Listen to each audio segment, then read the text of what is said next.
In today's video, I'm gonna teach you how to wait in the lobby in Microsoft Teams. If you're new to Microsoft Teams or just not quite sure how the lobby feature works, don't worry. I'm here to walk you through the process step by step so you can join your meetings smoothly and efficiently. First, when you click the link to join a Teams meeting either through your email or calendar invite, there might be times when you don't get directly into the meeting. Instead, you might see a message pop up on your screen saying, "Someone in the meeting should let you in soon." This notification is quite common and simply indicates that the meeting organizer has set up the lobby feature.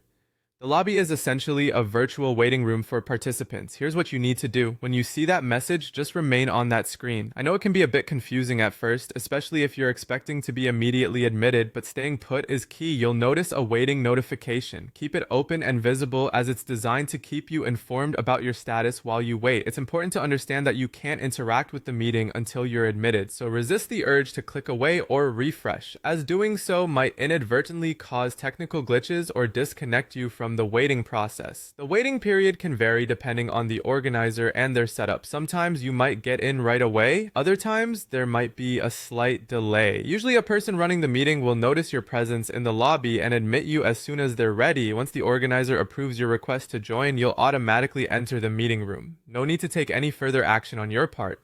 This automatic entry ensures that once admitted, you're immediately part of the conversation and all set to engage with your colleagues or classmates as needed. Pretty simple, right? Just remember to be patient when you're in the lobby. Meetings can get busy, and the host might be juggling a few tasks before clicking that admit button. And there you have it, a straightforward guide to navigating the waiting lobby in Microsoft Teams. Being aware of this step makes your joining process smoother and helps you avoid any unnecessary confusion.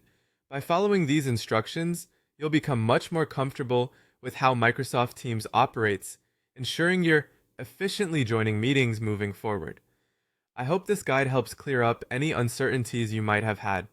If you found this video helpful, feel free to share it with others who might benefit from a little extra guidance on using Microsoft Teams. Thank you for watching, and we'll see you in the next tutorial.